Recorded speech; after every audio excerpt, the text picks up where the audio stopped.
welcome to another podcast with me, Rida Alwan. Amina Al-Madani. And today we have a phenomenal guest, Naba.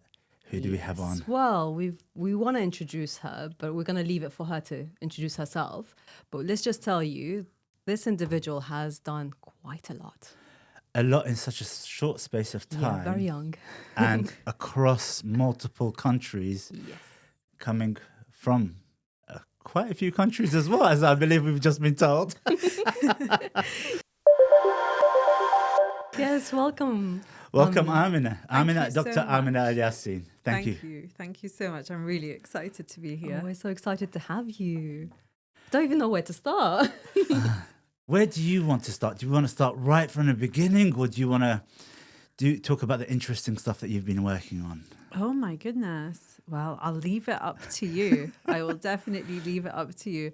I remember when we were planning this podcast, I told you I often come to these things wearing like an NHS hat or an organizational hat, and you said, come as yourself. So yeah, I'm interested to see where that's going to take us today. Fantastic. So let's talk about Amina. Amina, when did you come to the UK and how did you start your life? Let's go right back to the beginning then. Back to the beginning. So I was born in Sur in South Lebanon. Okay. And I came to the UK when I was about 3 years old. Okay. Yeah. And obviously you don't remember much of that when you first initially came, or you remember parts of that, or how did that work out for you? I remember very, very little of Okay. it, of course. But, you get told the stories and then you sort of fill in the gaps yourself. Yeah. So, yeah, I know that my mum and dad met in Lebanon. My mum is Lebanese from Junub Lebanon. And my dad is Iraqi from Kadhmiya, but his mother is Lebanese as well. And with all the difficulties that were happening in Iraq, my dad moved to Lebanon to stay with his mother's family, and he met my mum. I was born, and 2 years later, they had my twin siblings. Oh, and got then twin siblings. yeah. And then they're not that cute anymore. No. And when a year later, so in 1990, we all moved to the UK, and I remember very little of it. But the bits that I do remember were, exciting and fun. How was your earlier life mixing into the UK, schooling and college? How did that all work out for you? It was lovely, it was, I was very lucky I am still, alhamdulillah, very lucky to have two parents who were very protective and loving and warm and very present in our lives. And so, in fact, my early schooling, all the way from, year 1 up until year 11, I went to a school which my parents both taught at.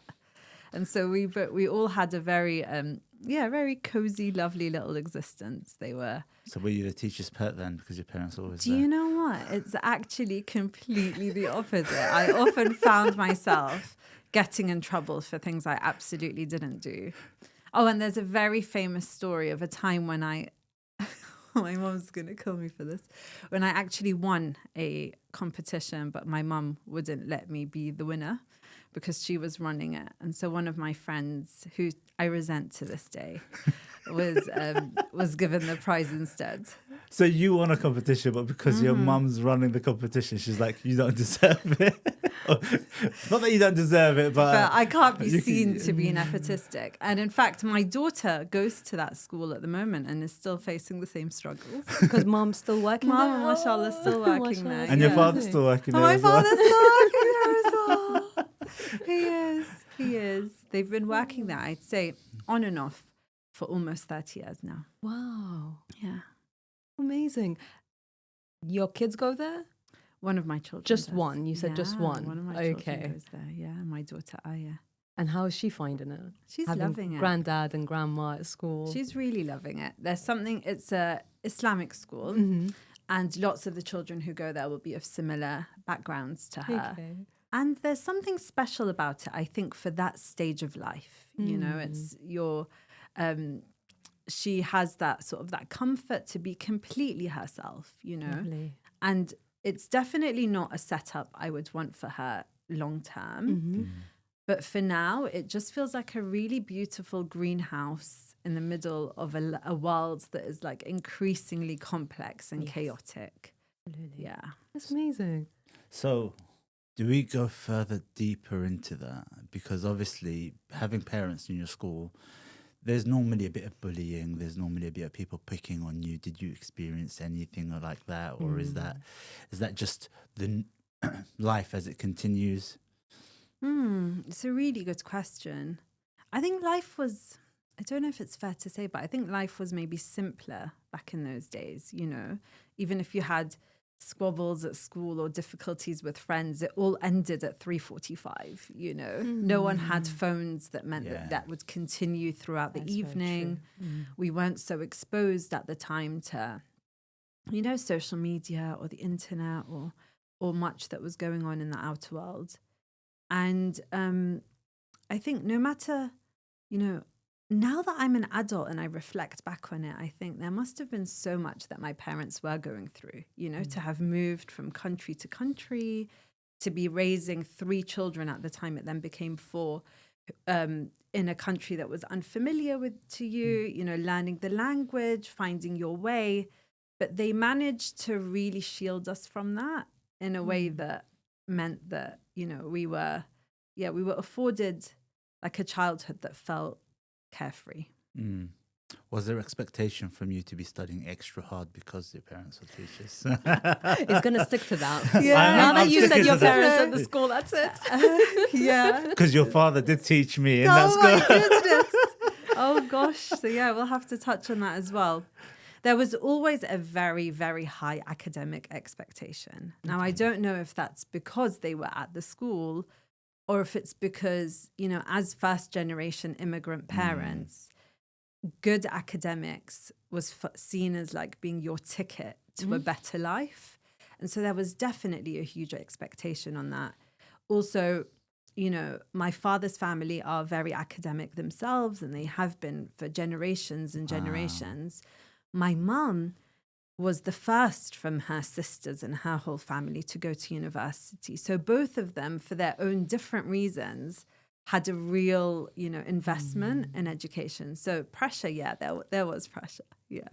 But alhamdulillah, I think it was never like undue pressure, or it was never at the expense of our mental health, but it was definitely important. Amazing. And so you stayed at the school until... You finished your GCSEs, I believe. GCSEs. Yeah, I finished my GCSEs at the school. And you achieved... What, you want me to talk about GCSE results? I refuse to do that.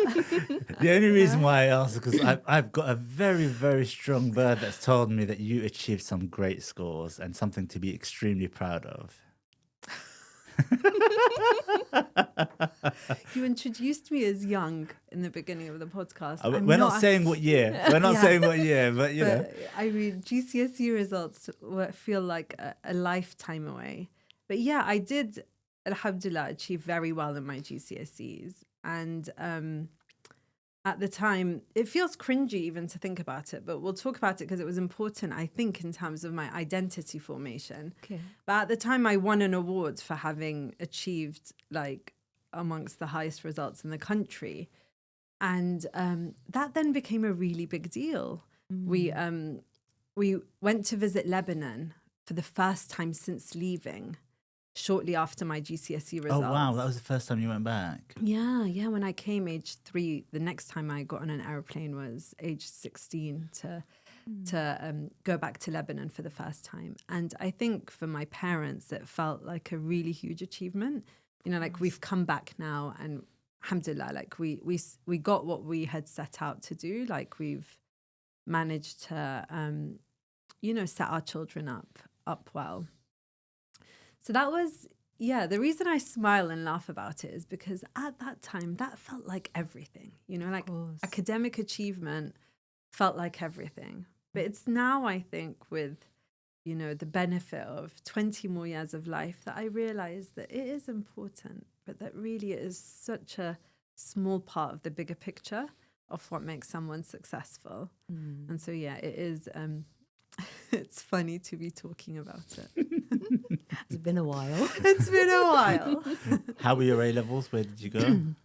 For my A-levels, I went to a girls' grammar school, which was very, very high achieving and quite a competitive environment, and also very different, completely different to the school that I had been at. So it was probably the first time in my life that I was being exposed to real diversity, you know, be it in terms of faith, background, sexuality, interests, hobbies. There was a huge variety of diversity in that school. It could have almost been overwhelming, having come from what I told you was very, you know, Secluded. Sheltered. Yeah, or very sheltered, or very greenhouse-like environment. But one thing that really helped at that time was my dad was, for that short period, he was working in a school close to this girls' school. Okay. And so he would drop me and pick me up every day, which is unusual when you're an A-level student. And it definitely raised a few eyebrows. But it was it just meant that every single day I had that sort of half an hour, 40 minutes in the morning and in the afternoon to just debrief the day with him. And my dad is like, he's incredible at holding space and allowing you he'll always allow you to go off on your little like thought experiments as long as he knows that you're coming back to the right place. And so those were really formative conversations. You know, we spoke about, you know, be it the existence of God, Palestine and Israel, politics, religion, atheism, like everything would come up in those car chats. And it was a great opportunity to think out loud with him. Was it a great time to be with one-on-one with your father? Yeah. Yeah. Because that was daddy-daughter time. There was nobody else around, was there? Yeah. I think it's really special, isn't it? And I can see that with my children too. They love it when they get a parent by themselves, don't they? And yeah, my dad, sometimes he'd do this thing that even if he was just going to the post office, he'd say one of the kids can come with me, and he would alternate it. So you're just going to the post office, but it would be the funnest thing ever because you were the one that got to go with Baba. I think it resonates with all of us. Doesn't Yeah, it? no, That all of us. time, that special time with the parent. 100%. And, you know, I'm doing that with my daughters where I can. And it's so difficult just to say, it's just you.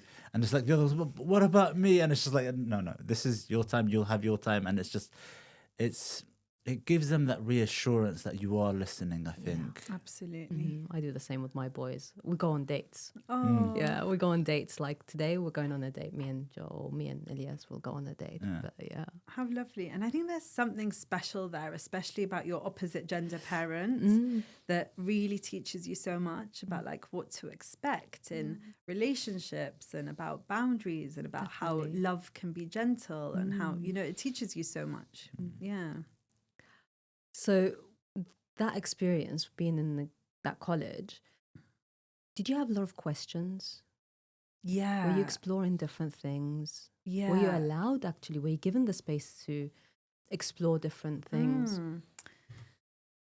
Yeah, so I've always been a very curious person. Okay. You know, like I've always been curious. Curious is the polite word. The truth is nosy. I've always been a really nosy and curious person. And yeah, I think there are different adults and different influences in my life. And there are definitely people for whom questioning is less okay. And there are those for whom questioning was more okay. And I think that was probably down to a trust in their, you know, in their tarbiyah or in their the way that they've brought you up, that I was always allowed to question and think as long as because they trusted their abilities to be able to convince me to, you know, come back. And I never stray too far. That's the thing about it. If you allow people to have a little bit of freedom, they never stray too far. I'd say that probably the most controversial thing I ever did was, for a long time during my A-level years, I used to walk around wearing a Che Guevara t-shirt, you know, the Cuba Revolution. Yes. Like, I thought that was really cool. And yes, I would wear my Che Guevara t-shirt all the time. But I haven't seen that t-shirt in a long time. Where is it? I have no idea. Yeah, I think I was allowed to, I was allowed to ask questions. Lovely. Yeah. It's wonderful because you've got teachers as parents as well. And that's what they do naturally, don't they? They allow you to ask questions. They want you Yeah. to explore. They want you to be curious. But then they'll set the path for you. They'll tell you this is how it's supposed to be done. Whether you take it or not, they'll give you the opportunity to make up your own mind. And like you said, it's building trust with your parents, I guess. Yeah. And I think it's also about building connection. And I think that if you feel really connected to the person, if you really truly love them, you will hold on to what they tell you, even at times of doubt. And so, yeah, even at times of doubt, just knowing how much I loved them or how much this mattered to them meant that I would have never done anything that would have upset them. And then eventually you find your own evidence and you find your own like reasons for it. But at some points, the only reason was because I love you and I never want to hurt you. Yeah. Did you idolize any of them? My parents. Yeah, or both of them? Oh, definitely. You know, when you're a child, you look up to your parents as these authority-like, almost godlike figures. Yes. Not in a, of course, not in a godlike way, but you know what I mean. They are Yeah. to you. They Role seem, models. they seem infallible and they seem like role models. At some point in life, and I don't know where it is, you suddenly see your parents for the humans that they are. Yeah.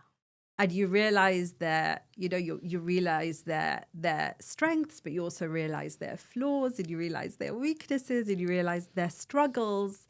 And I think if anything, I love that bit even more, realizing which things that they struggle with or which, battles they've had to face. It makes you appreciate them more. Wow, that's very deep in that sense. And then you go on to university and you study. Well, hold on. Let's find out how she got into university and which university she got onto. So, I studied medicine, which is probably no huge surprise as an Iraqi with the academic parents that I told you about.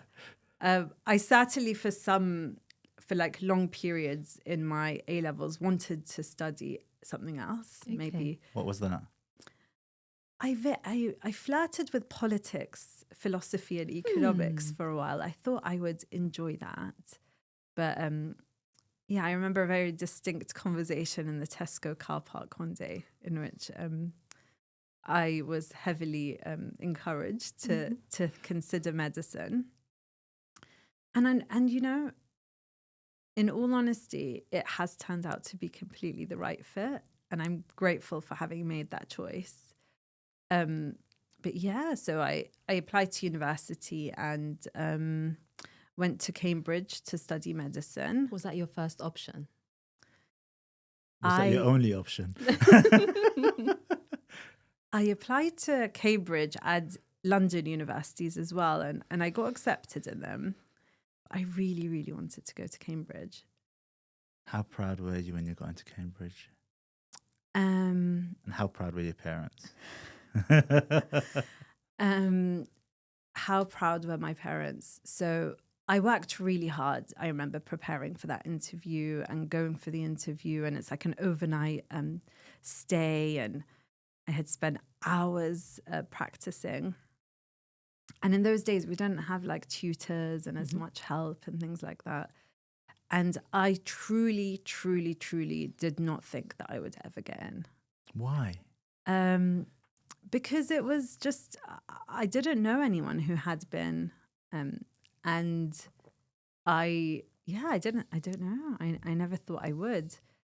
And they always said that if you got a rejection letter, it would be a small envelope because it would just be a rejection letter. And if you got an acceptance letter, you'd get a big envelope because it'd have lots of like forms and everything in it.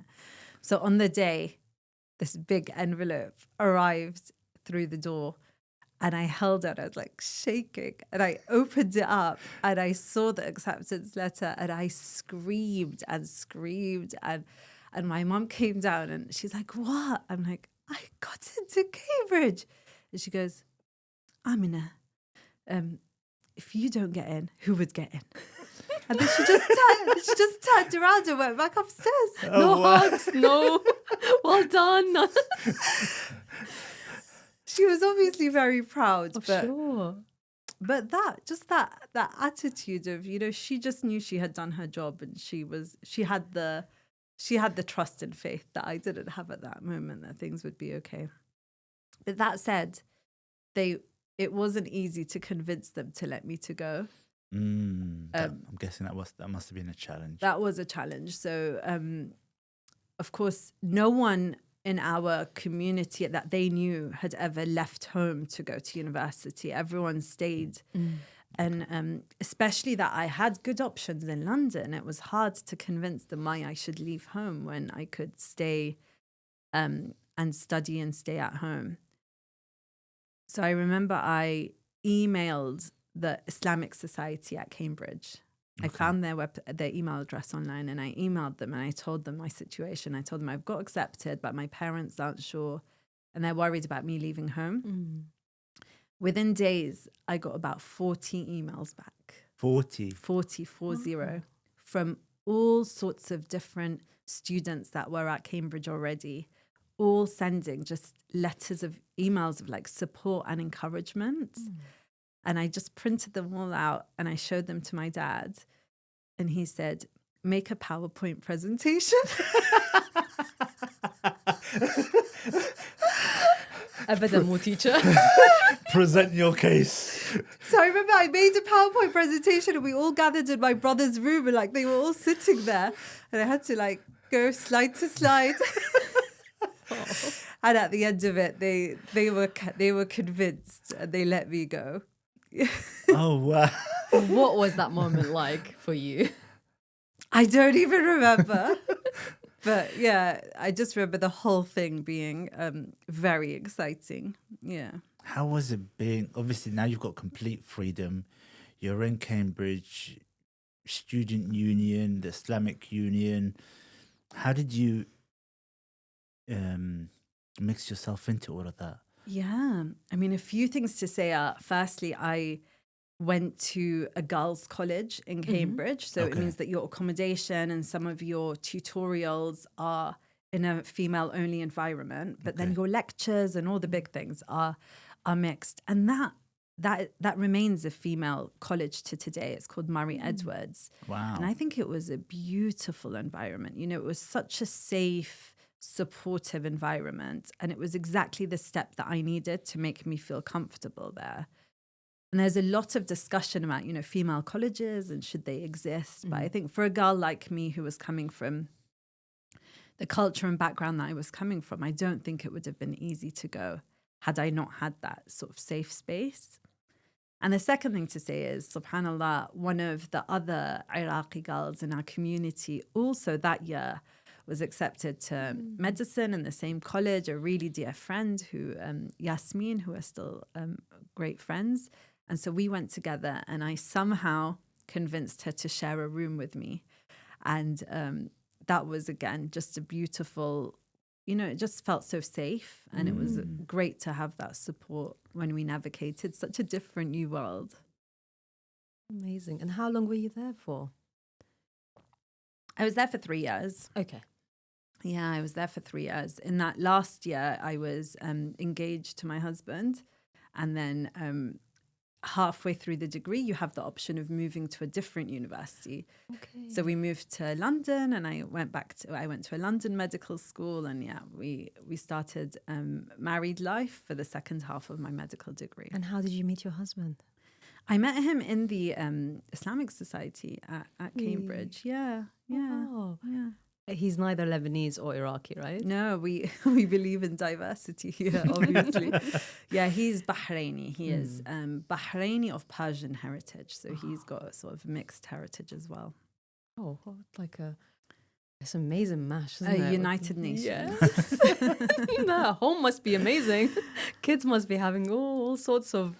Yeah, it's diverse, but there are also so many similarities, you know, like between Lebanese and Iraqi and Bahraini and Persian culture. I think probably the overlaps and the similarities are more than the differences. Wow.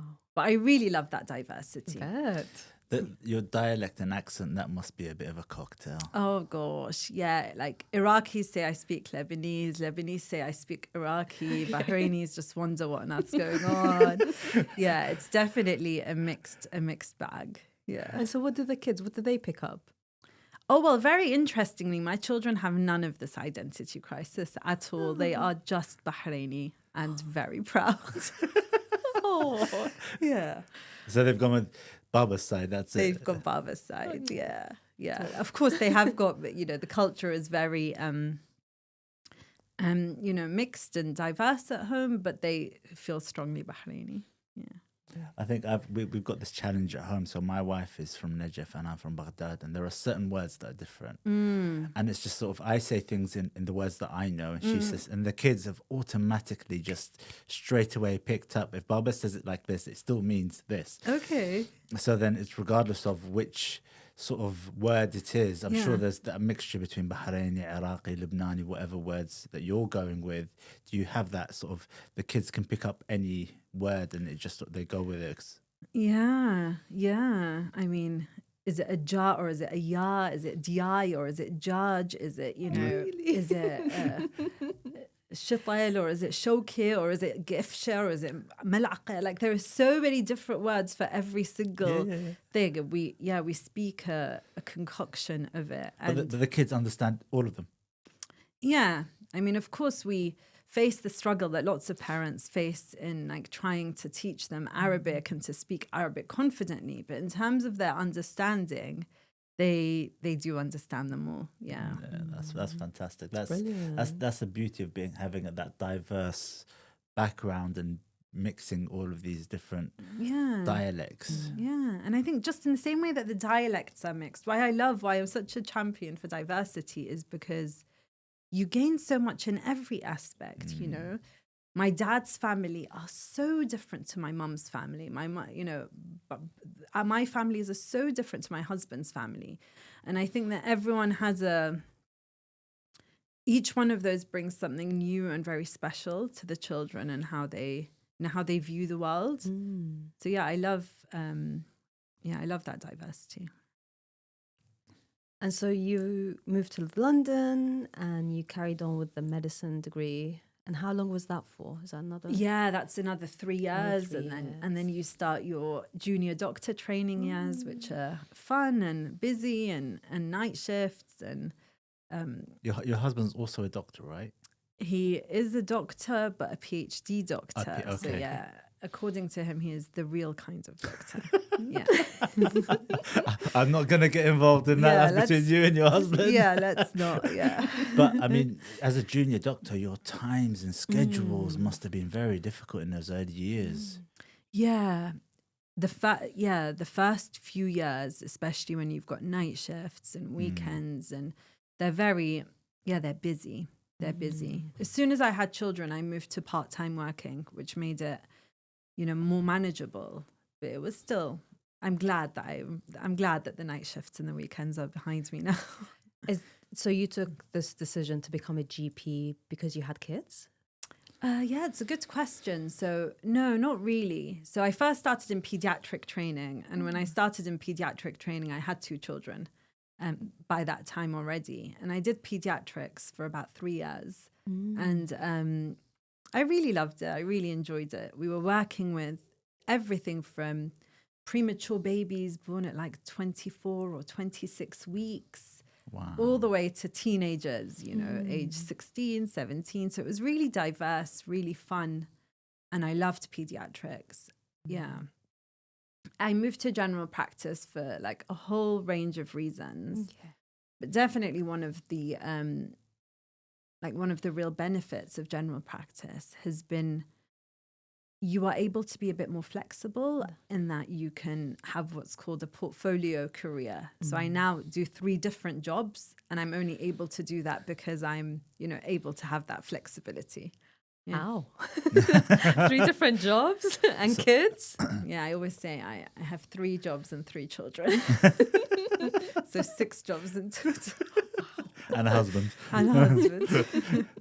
So that must, so let's go into those different jobs because mashallah, you've reached a senior level at quite a lot of these roles. So you've got the Barnardos, Yeah. and that is, what's the job role? So just remind me. So I'll tell you them in the logical order, which Okay. is that I'm a GP, Okay. so I see patients from across the lifespan, and my work there is in Northwest London. Okay. I do that for about 2 days a week. And then I work with Barnardo's, which is the UK's largest children's charity. And they're a health and social care charity. So they run lots of health services for and on behalf of the NHS. Okay. And they run lots of different social care projects as well. Your And so- position is? And I work in their national clinical team Okay. as their GP, and very much involved in designing models of services that we can then use across the country. And so that's not a patient-facing role. That's more of a leadership role. And then my third role, my newest one, is in Brent, so in Northwest London, where I work. I'm the clinical lead for children's services there with the local authority. So again, Is that like people that children that are suffering, or is it just the children in the area? How does that work? yeah, so it's if you think about all the different children's services that are run in the area. So Okay. for example, children's mental health services, services for children with special educational needs, continence services, asthma care, care for children with long-term conditions. So there are lots of different services that are run in the area, and I'm the clinical lead for those services. So again, a strategic leadership position rather than being directly patient-facing. But I love having part of my week that is patient-facing and part of it that's in leadership. I would definitely not like to be 100% in either one. So there's a theme, right? I mean, I know you're a GP and you see a wide range of ages, people from all walks of life. There's a theme of children Yeah. from a very, from your start, from, finishing your medical degree, you went into working with children Yeah. and you've carried on. Yeah, exactly.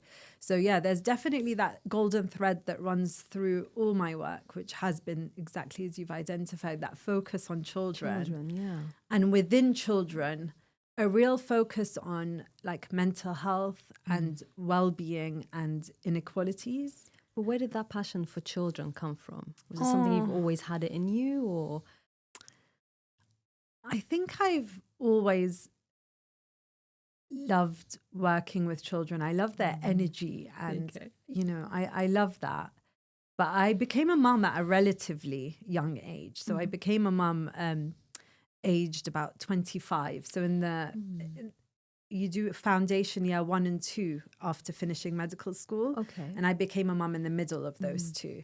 And having a baby, my son Hussein, was an incredibly transformative experience, really, really transformative.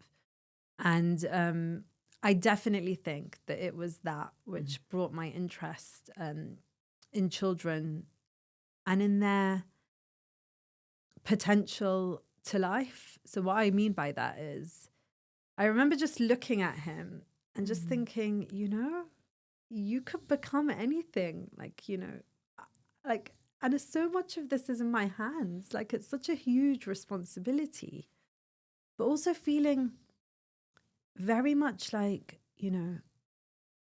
when you, as a doctor now, and I worked on labour ward for a while, you go in and you see these babies that have just been born, and the families that they've been born into. And it's a sad reality that from that first day, just because this child and the family they've been born into, the socioeconomic circumstances that they've been born into, the area they live in, the educational, academic or professional background of their parents, from that early age, so much of that child's future is either stacked for them or stacked against them. And that, to me, is just completely unfair. And I really feel like my work and what really, really energizes me is the idea that every single child should have the opportunity to access whatever they need to access to flourish and to thrive. And so that those inequalities are what I like to focus on in my work, because no child's future should be determined by, their past. Absolutely. And you work a lot with children's mental health as well. Any particular reason why the mental health side, or is it just because of to give that freedom for that child? I think, mental health has been a long-standing interest. And I think, they say there is no health without mental health. And the truth is that you can offer a child everything, but if they do not feel well and happy in themselves, there is only so far that they can, make use of those opportunities or really go on to enjoy themselves and to make good in their lives.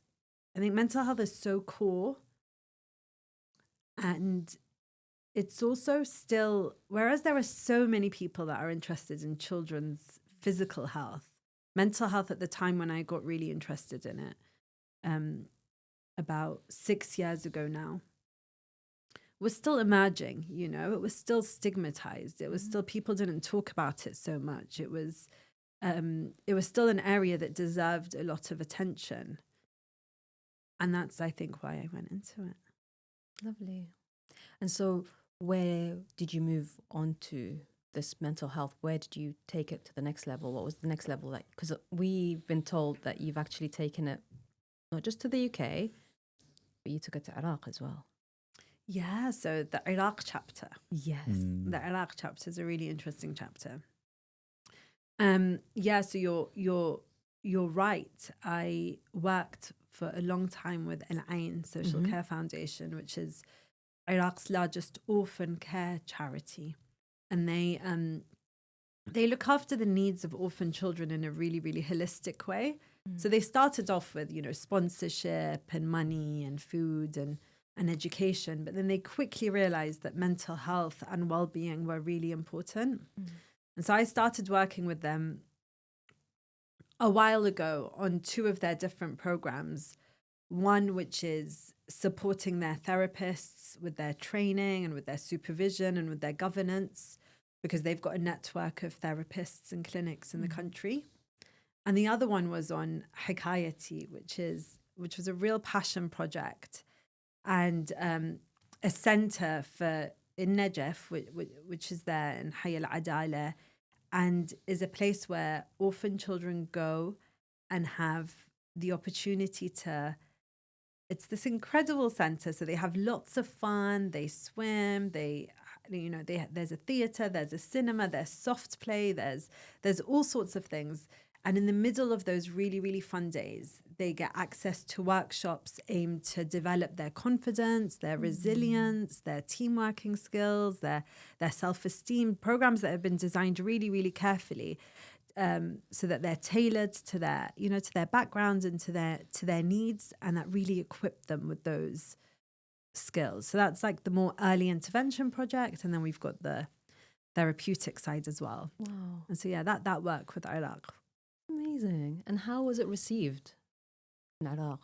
In Iraq, it was received really, really well. I mean, sometimes there are labels that can be obstructive. Like if you tell someone this is a mental health or a psychological or a psychiatric intervention, sometimes that, puts people's guards up. But if you talk about it in the way that we've described as being, skills for life, equipping children with the knowledge that they need, helping children to thrive, they take it really well, and they respond really well to it. Yeah. And you were very instrumental in that project, weren't you? You designed quite a lot of the theory behind it, or the physical practice. I think you also designed the physical buildings. If I remember correctly, I could be misinformed. The physical building itself was designed by an architect in Iraq who is, really, really creative, mashallah, and really visionary and really global in his ideas. So I can take no credit for the beautiful building itself. However, I designed the programs. I liaised with a really large network of advisors and therapists and teachers and professionals from different specialties to design that program, to think first, what are the skills that are needed, what are the what are the skills that are needed, and then how best to teach them to children in a really exciting way, and then how do we evaluate them, how do we make sure they're working. So this was a group of professionals within our own communities, but then also consultants from Great Ormond Street and consultants from a British award-winning charity that does similar work here. And so, I was pretty proud of the program we developed. Well done. How long did it take you? How long did it take me? It took, started work on it in 2018. And then the centre opened its doors in 2023, if I'm not mistaken. Yeah, so it took a long time. Was it because of COVID? Is that why it took a long time? There were definitely some COVID-related delays, definitely. And there was also, as I told you, the building, if you ever see it, is so, it has it has play equipment from Europe, and it's got something from Japan and from Canada, and it's like beautiful. Wow. And it was a really huge project that needed so much liaison across the world to get it done. But that took time as well. Yeah, I got told by a few people who went to the site who absolutely loved it. Obviously, like you said, they've got the swimming, the cinema, and everything, but there's these 2 humongous slides everyone seems to love, and one's meant to be like super fast and one's just meant to be fast. Oh my goodness, yeah, you know about this. That's so funny. Yeah, so there are like some really huge, really exciting slides that I must confess I've never been down myself. Have you not? No. However, I have witnessed many people, including many people in head abayas, whizzing down them and having the absolute time of their lives. Yeah. I definitely, the next time I go, I will try it. Be doing it. Yeah. Take your kids, and the kids are going on, and I'm going to be joining them. Yeah, absolutely. Kids as an excuse, I think, is always best. Exactly. It's not that I need an excuse, it's that I needed like a little dose of courage. Yeah. And so how often do you go and visit Are you still part of the project? No. How often do I go back and visit? I've actually had a baby like 16 months ago. Congratulations. Yeah, thank you, little Alawi. And so I've not been able to visit recently. I haven't been to Iraq since then, unfortunately. Just, couldn't travel with him. But, and your question was, are you still part of the project? Are we still part of the project? Yeah, the project itself, alhamdulillah, is established at the moment. So it's running, it's got its, the staff which we trained up, the programs that were developed, that's all. So they're established at the moment. So whilst everything's been so busy, they've, I've taken a step back for now. But inshallah, definitely looking forward to evolving it further in the future. Wow. So you went to Lebanon when you were 16. When did you go to Iraq? Yeah, much later. Okay. So 2011. Okay, after the war. Yeah, much after the war. Much after the war.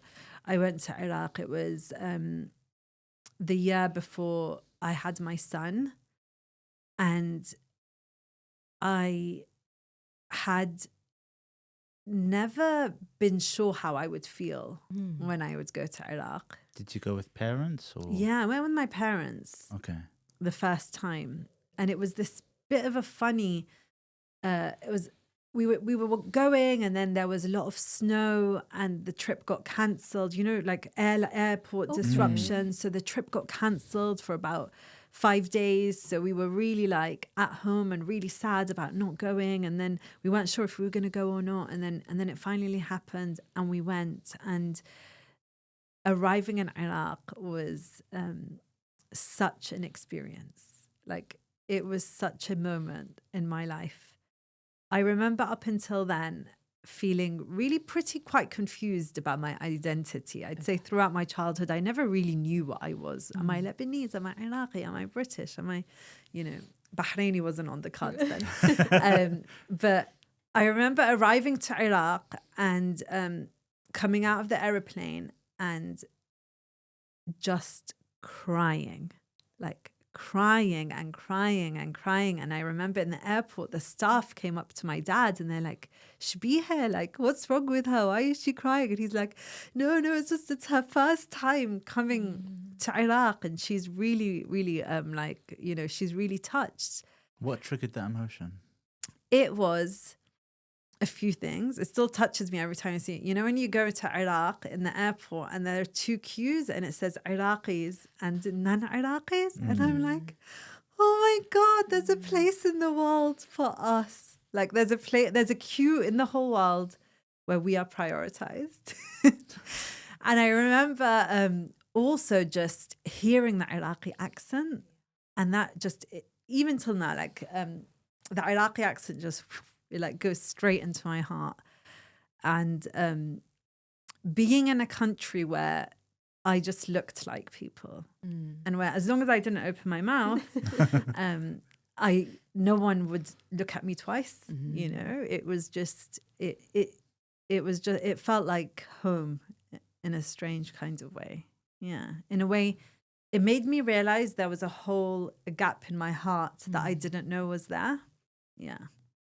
Wow. I think you experienced something pretty similar, didn't you? Yeah, I did. I think we spoke about, because it took me 40 years to get back. To go visit Iraq. So yeah, it was all those feelings. I felt every single thing, and just walking in the streets thinking, oh my God, I'm just the same as everybody else. It's so cool. Yeah. Just, I mean, I don't know, the food, the air, the people, everything touched me at the time. I was just, you know, I keep telling my husband, pinch me. I can't believe I'm in Iraq. Oh wow. Pinch me. Like, am I really here? Oh wow. Yeah, so it was so surreal. It's intense, right? Like I always tell, I've got friends who are going to Iraq for the first time, and whenever they go, I always tell them, be prepared. It's intense. Like it's intense. Like the weather is intense, the love is intense, the sensory experience is intense. It's like it's all really, really, really intense. But in the same way, it's very energizing, and it's very energizing, and it brings you to life. Absolutely. The 2 weeks I was there, I could not stop smiling. Like my your husband's jaw like, was oh hurting. yeah, I know. My husband's like, that makes you happy, fine. Now we know.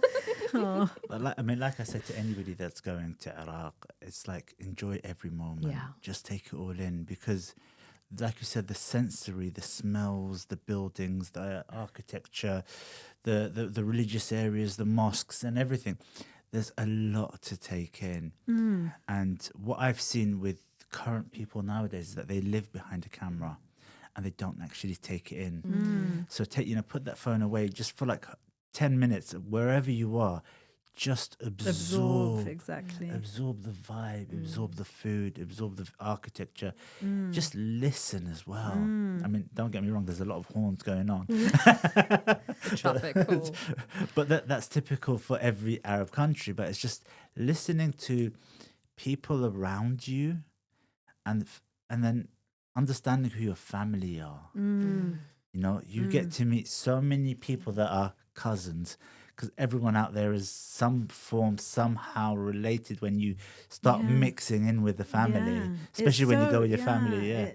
Meeting family for the first time is an undescribable experience, isn't it? Because there'll be, like, for so many of us Iraqis who've been brought up here, like sometimes your aunts, your uncles, even your grandparents, the people you've only heard about in stories, which is honestly one of the saddest things, isn't it? Like I really feel like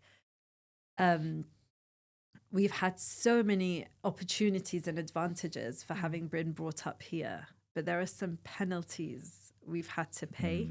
Indeed. And one of them is, like, so many of our relatives being, you know, people of myths and legends that we only hear about in stories. And another penalty is not having the same access to our language that our parents and our grandparents would have had. But I remember, so my grandparents had a house in Hayy Jami'a in Iraq, and so many stories about this house that I heard growing up. And I had obviously never been to this house. And in fact, the first time I ever got to visit the house was after it had been sold to another family who then went on to like demolish it and build a new house. But we asked, can we visit it, please, for like one time? And so I remember going to Hayya Jama, turning up at this house that I had always just heard about and seen photos of. And we went in, and by then it had been abandoned for many years. So there was like a really thick layer of like white dust on everything. And I went into a room that was my BB's room, and I found like a frame, and I just wiped. This is the first thing I pick up. And I picked up the frame and I wipe off the dust. And it was a picture of me. It was a picture of me and my siblings in my BB's room, like all those years. Like they were there. And I remember just in that moment feeling like so connected and so rooted and so out of place as well, you know, for having not had the chance to have like lived there and experienced that. Did you get to see your baby? Yeah, alhamdulillah. We got to meet my baby later in life. So whilst she was still living in Iraq, she had to come to the UK twice for operations, which thankfully she meant that we got to see her.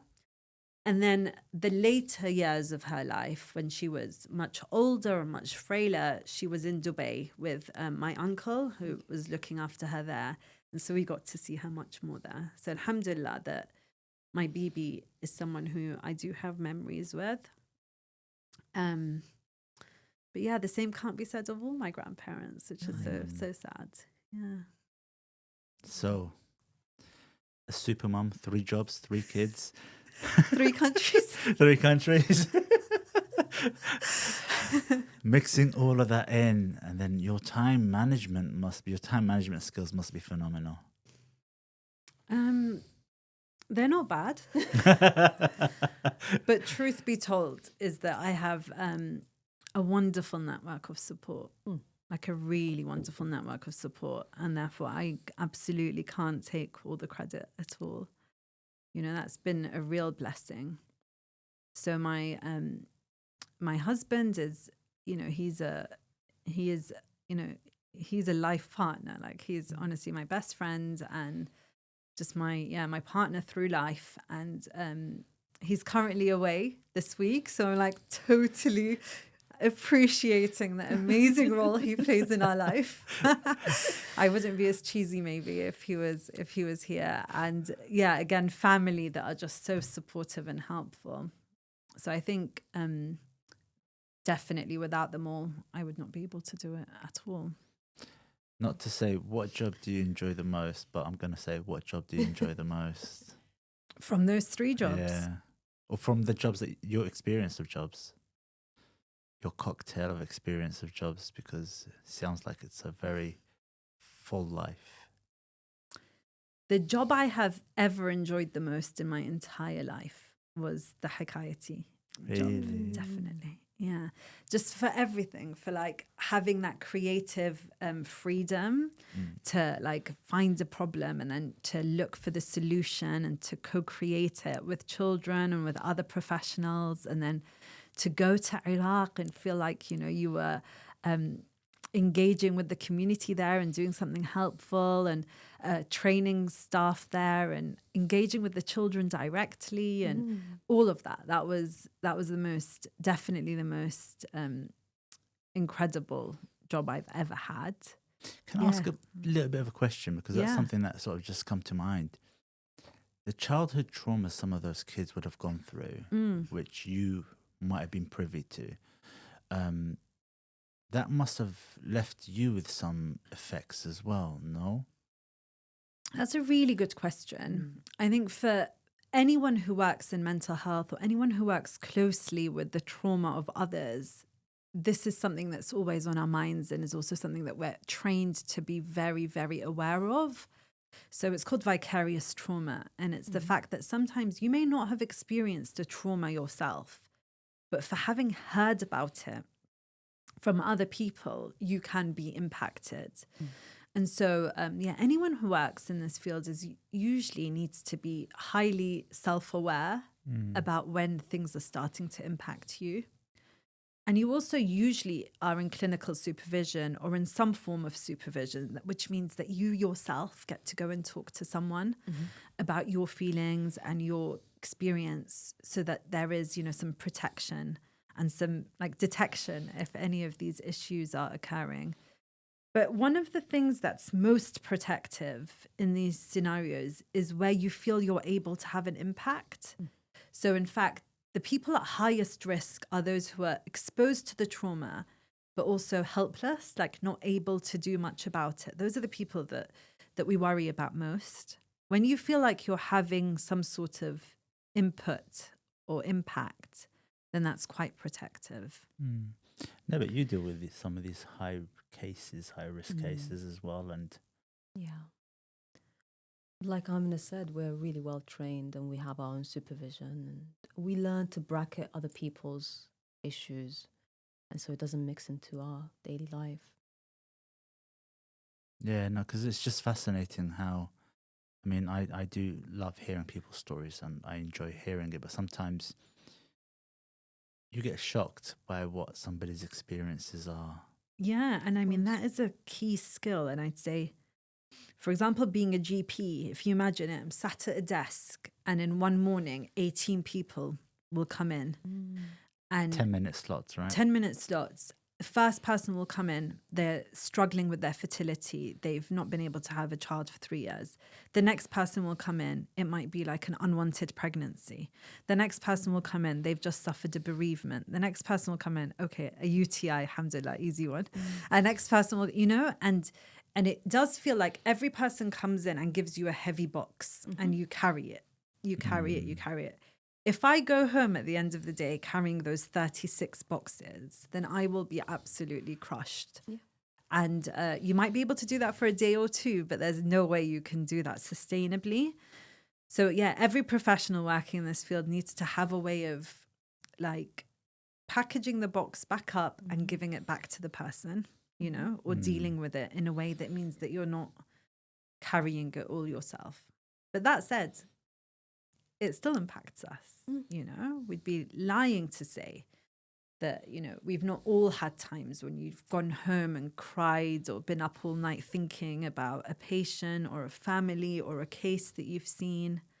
And that's why there are specific mental health services now for doctors. The practitioner health program is a specific confidential mental health service for doctors themselves, because it's identified that, doctors have, if anything, higher rates of mental health, higher rates of suicide than the general population. And so, yeah, it's important that they have avenues to seek support. Wow. So we're coming up near to the end, and we normally have this bit where we ask a question from the last person. Ooh. Last guest left you with a question. Go for it, Naba. I thought you'd remember. Yeah, maybe I get let off. Go on. I'm trying to remember the question. I honestly can't remember it. Okay, let's do this then. Yeah. What would you ask our next guest? Oh, wow. So now you're putting me on the spot. While we remember the question. My question to my next guest is, if you could choose what was written on your gravestone, what would you choose? Not the name and that bit, but like the saying, the quote. Saying or the quote or what would you choose? What would you choose? I've been asked to think of the question and the answer now.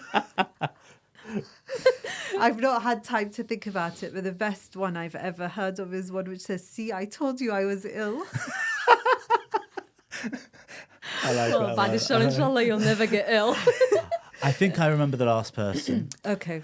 So I believe it was the question of identity. Okay. So I think he said to us, what would you classify yourself as if you weren't Iraqi? Well, that's an interesting question anyway, isn't it? Because I'm not For you fully especially, Iraqi yeah. anyway. But do you know, I remember for long periods of my life having this angst, which I told you about, which is, am I British? Am I Iraqi? Am I Lebanese? Am I Bahraini? What am I? until I realized you don't need to be one thing, you know. You don't need to be, it's not a dichotomy. You don't need to be one or the other. What I am is I am a bridge that connects different cultures, different understandings and perspectives of the world. And I don't fit in anywhere completely, you know, 100%. But what I can do is I can bring a little bit of the other perspective to whichever, you know, whichever situation I'm in.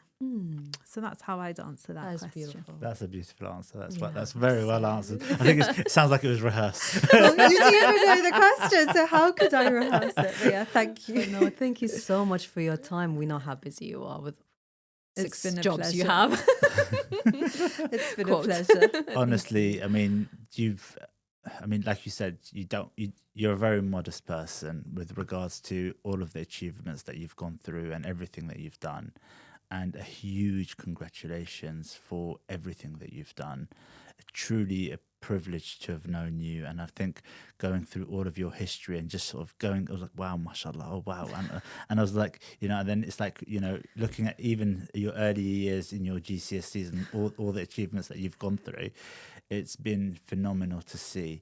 And I just want to ask, what recommendations, last question, I promise from me. Go on. What recommendation for books or for kids in general today to take them to the next level? What advice would you give somebody right now?